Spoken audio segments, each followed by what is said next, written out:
Hey guys, Radhe Radhe, जय श्री कृष्णा। स्वागत है एक और नए वीडियो में। आई होप सब अच्छे होंगे, स्वस्थ होंगे, मस्त होंगे और जहाँ भी होंगे तंदुरुस्त होंगे। अगर आपको मेरी वीडियो अच्छी लगती है तो प्लीज़ गाइस वीडियो को लाइक करना, वीडियो पे कमेंट करना।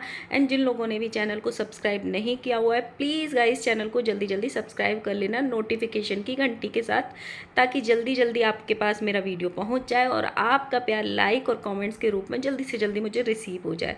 सो गाइस इस वीडियो में हम 3-4 टॉपिक्स को कवर करने वाले हैं। सबसे पहले बेंगलोर वाली जीजी ने जो झूठ बोला है उसको, सेकंड जो जगत भैया ने बड़ी बड़ी फेंकने वाली एक वीडियो डाली थी और उसके बाद खुद अपनी ही वीडियो को प्राइवेट करना पड़ा उसकी, तीसरा इंटरनेशनल जीजाजी की भी एक वीडियो आई है उसके बारे में भी बात करेंगे। एंड चौथा जो राशिद अंशु की पार्टी में पहुंचा है उसको भी लोगों ने गद्दार बोला है, आस्तीन का सांप बोला है, उसके बारे में।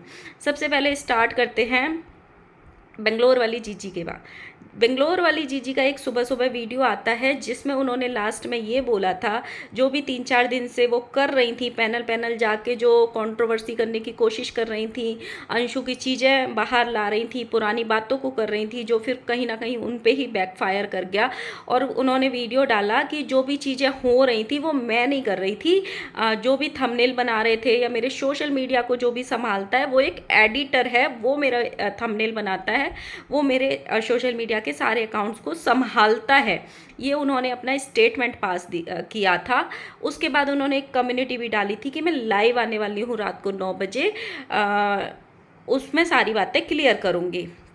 उसके बाद उनका एक और वीडियो आता है जिसमें लास्ट के 10 मिनट पूरा लंबा चौड़ा एक ज्ञान दिया जाता है, ज्ञान का भाषण दिया जाता है, जो मुझे थोड़ा बहुत ही पल्ले पड़ा, पूरा पढ़ा नहीं, क्योंकि उसमें वो खुद भी कंफ्यूज थी, उनको खुद ही नहीं पता चल रहा था कि मुझे क्या बोलना है और रिपीटेटिव मोड में एक ही चीज़ बोलने जा रही हैं। मेरा कोई रीज़न था ये सब करने का, मैंने कोई मन से नहीं किया, इसके पीछे बहुत बड़ा रीज़न था करने का, लेकिन अब मुझे किसी को कोई क्लैरिफिकेशन नहीं देना है क्योंकि मुझे मेरे घर वालों ने मना किया है। और मेरी जब ऑडियंस समझ ही नहीं रही है, मुझे कोई समझने वाला है ही नहीं, तो मैं क्लैरिफिकेशन भी क्यों दूँ कि मैंने ये सब क्यों किया, क्योंकि इनको इतने हेट कमेंट्स आने लग गए थे कि ये कहीं ना कहीं जलन हो रही है सामने वाली बंदी को देख के। जब सामने वाली बंदी अपनी एनिवर्सरी मना रही है, वो कोई पोकिंग वीडियो नहीं डाल रही, पोकिंग थंबनेल नहीं लगा रही, तो ये जगह जगह जाके या अपने थंबनेल्स में उसको पोक क्यों कर रही हैं, उसकी एनिवर्सरी को ख़राब क्यों कर रही हैं।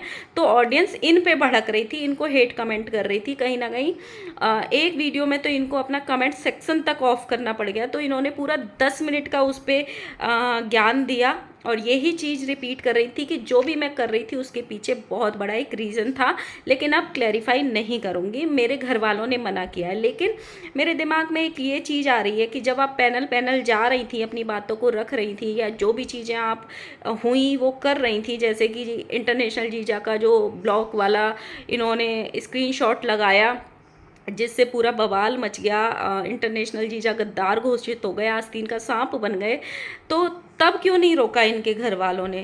क्योंकि अपने घर वाले हैं तो हर चीज़ पे निगाह तो होगी ही।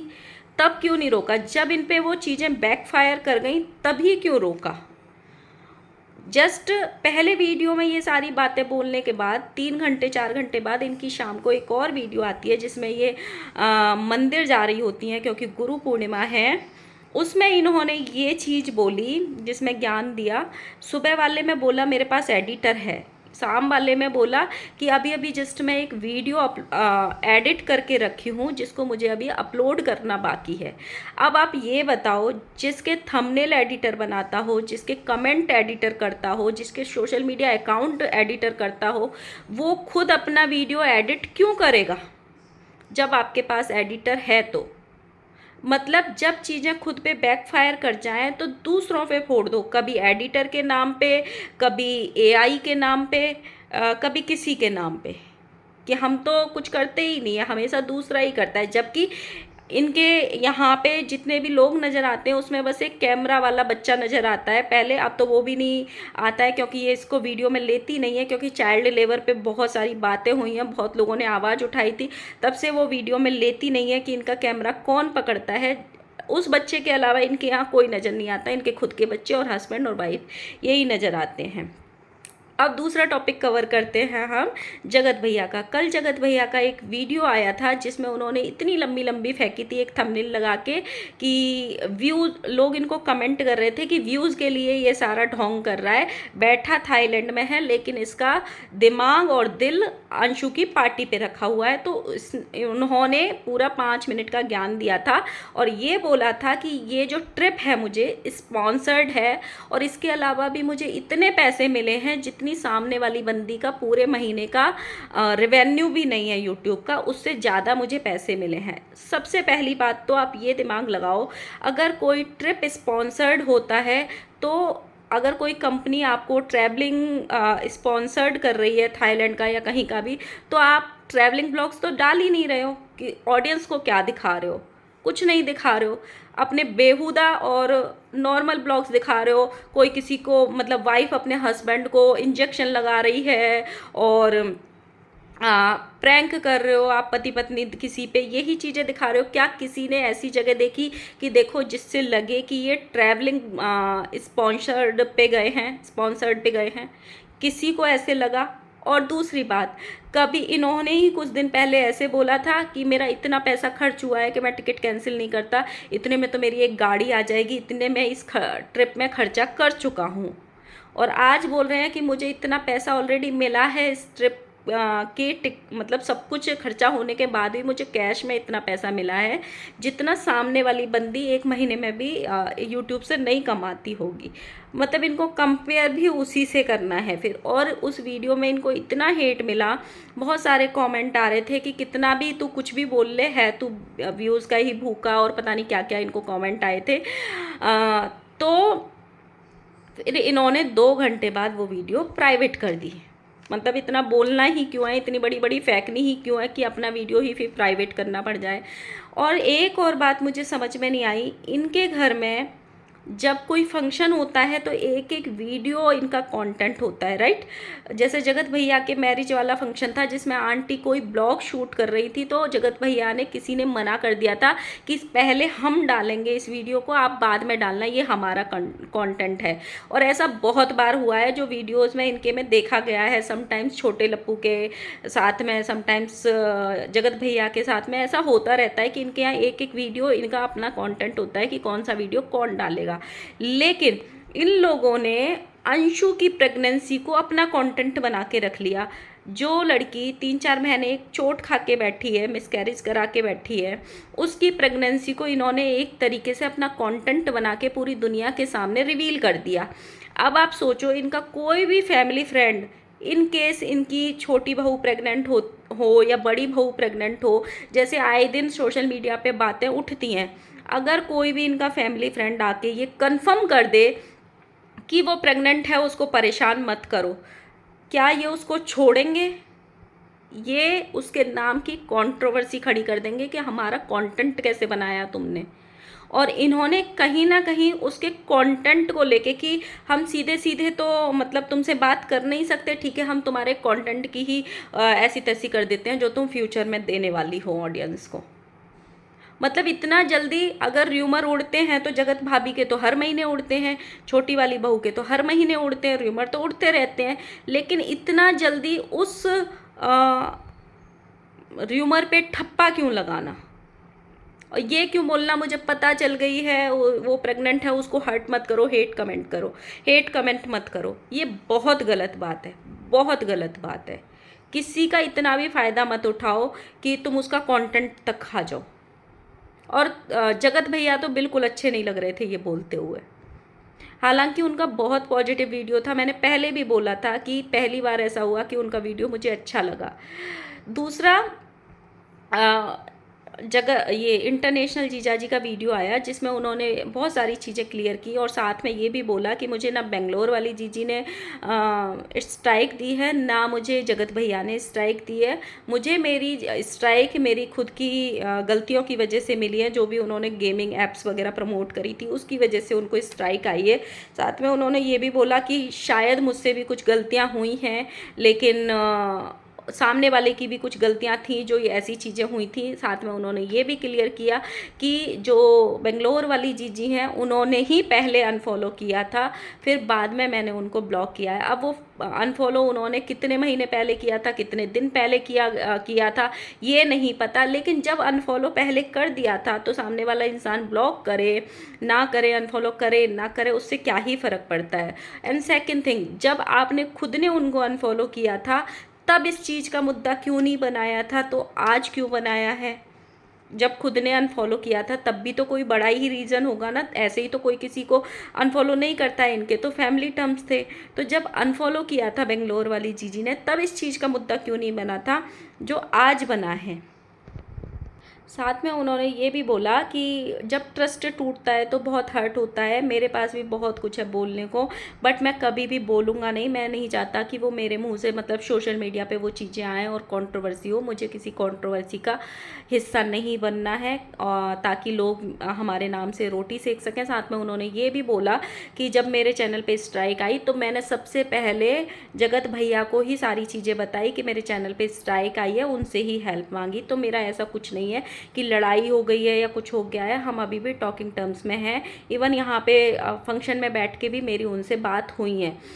अगला वो है कि जैसे ही स्वैगी सिंह राजपूत पहुँचे थे तब बहुत बड़ा ड्रामा हुआ था कि स्वैगी सिंह राजपूत वो है जिन्होंने जगत भैया को गाली दी थी, तो उसको अंशु ने बुला लिया। या मतलब ये तो बहुत बड़ी गद्दार निकली, जिन्होंने पहचान दिलाई उसके दुश्मनों को ही बुला लिया।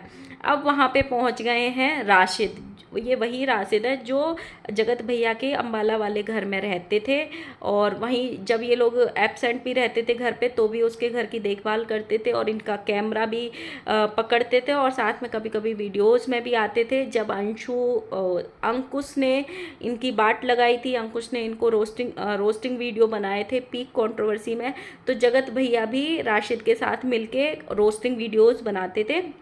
अभी क्या हुआ, उनके जैसे बेंगलोर वाली जीजी ने वो डाला था कि इसने मुझको ब्लॉक कर दिया है, तो बहुत सारी हेट मिली थी इंटरनेशनल जीजा को, लेकिन हमने अभी दूसरा पक्ष पूरा नहीं सुना, इसलिए इतना जल्दी डिसीजन पे नहीं पहुंचना चाहिए कि कौन गद्दार है कौन नहीं, किसने फ़ायदा उठाया किसने नहीं, क्योंकि ताली कभी भी एक हाथ से बजती नहीं है ना। और जो ज़्यादा अपने आप को साफ दिखाने की कोशिश करते हैं वो भी उतने साफ होते नहीं हैं। तो जैसे ही राशिद की वीडियो आई और राशिद को वहाँ पे देखा गया, वैसे ही राशिद को भी लोग हेट कमेंट करने लग गए। कुछ ये करने लग गए कि इसको जगत भैया ने अपना मतलब वो बना के भेजा है कि ये वहाँ से न्यूज़ लेके आए और बाद में ये कंट्रोवर्सी करें। कुछ ये बोलने लग गए कि ये भी इंटरनेशनल जीजा की तरह गद्दार निकला, आस्तीन का सांप निकला। जगत भैया इसको कितने अच्छे से रखते थे और इसको दूध पिलाया और इसने भी धोखा दे दिया। फिर उसने सेकंड वीडियो आया जिसमें उसने क्लियर किया, पहली बात तो वो बिहार का ही है प्रॉपर, और वो 2 महीने पहले 1 डेढ़ महीने पहले अपनी पढ़ाई ख़त्म करके अपने घर पे रहने आया है। उसने दूसरी वीडियो में ये क्लियर किया कि ना तो मुझे जगत भैया ने मना किया है अंशु के यहाँ जाने को, ना ही मुझे ये बोला कि तुम जाओ, मैं अपनी मर्ज़ी से आया हूँ। क्योंकि जो अंशु का भाई था जो अब इस दुनिया में नहीं है, वो बचपन में राशिद का फ्रेंड था, और जो अंशु के हस्बैंड हैं उनसे भी उसके बहुत अच्छे टॉकिंग टर्म्स हैं, दोस्तों वाला प्यार है, इसीलिए उन्होंने उसको बुलाया था और इसीलिए वो वहाँ पे गए थे। बट मुझे लोगों का भी समझ में नहीं आता कि अगर कोई इंसान किसी के घर पे रहता है या किसी से किसी के अच्छे रिलेशन हैं, तो क्या पूरी दुनिया में वो किसी से अपने अच्छे रिलेशन बना ही नहीं सकता क्या? मतलब अगर मेरे आपके साथ अच्छे रिलेशन है तो आपने मुझे खरीद नहीं लिया कि मैं किसी तीसरे से बात नहीं कर सकती या चौथे से बात नहीं कर सकती जिससे आपकी लड़ाई हो। ये मन मिलने की बात होती है। हो सकता है आपका मन उससे ना मिले, मेरी वाइब्स मैच हो जाए, मेरे मन मिल जाए, तो ये अपना अपना एक बॉन्ड होता है। जगत भैया ने भी अपनी 2-3 वीडियो में बोल दिया है कि मैंने किसी को भी नहीं रोका है, किसी को भी नहीं, मतलब किसी को भी नहीं। जो लोग जा रहे हैं वहाँ पे, इवन मैं भी उनसे टॉकिंग टर्म्स में हूँ, वो लोग मुझे भी कॉल कर रहे हैं कि हम वहाँ जा रहे हैं तो जाओ। और ये होना भी चाहिए भाई, कोई किसी को खरीद नहीं लेता है। अगर आपकी किसी से नहीं बन रही है, किसी से मन नहीं मिल रहे हैं, तो इसका मतलब ये नहीं है कि आप पूरी दुनिया को रोक दोगे कि मेरी उससे नहीं मिल रही है, तो आप भी मत बना के रखो उससे। ये सबका अपना अपना बॉन्ड है। साथ में स्वैगी सिंह राजपूत ने भी थोड़ा क्लियर किया कि अभी मैंने वो वीडियो देखी नहीं है, उन्होंने भी बताएंगे कि उनका अंशु से क्या रिश्ता है, अंशु ने उनको क्यों इनवाइट किया था, ऐसा करके कुछ उन्होंने थंबनेल डाला। वीडियो ज़्यादा लंबी हो जाएगी बहुत, इसलिए नई नेक्स्ट वीडियो में कभी कवर करेंगे उनकी वीडियो जब मैं देखूंगी। फिलहाल सेकंड वीडियो में हम बात करेंगे जो बेंगलोर वाली जीजी लाइव आने वाली हैं, वो क्या बोलने वाली हैं, उस टॉपिक पे बात करेंगे कि वो क्या एक्सप्लेन करती हैं, क्या कंक्लूज़न देती हैं जो भी वो 3-4 दिन से कर रही हैं उसका, और इंटरनेशनल जीजा जी के बारे में क्या बोलती हैं, वो भी सब लिए नेक्स्ट वीडियो में कवर करेंगे। वीडियो अच्छी लगी हो तो प्लीज़ लाइक करना और कमेंट करना है। जिन लोगों ने भी चैनल को सब्सक्राइब नहीं किया अब तक, अब कर देना। अब तो वीडियो भी पूरी हो गई है। और साथ में लास्ट में ये भी बता देना कि जिसके पास एडिटर होता है क्या वो अपनी वीडियो खुद एडिट करता है, जैसे कि बेंगलोर वाली जीजी ने बोला है। सो गाइज मिलते हैं नेक्स्ट वीडियो में। Bye bye.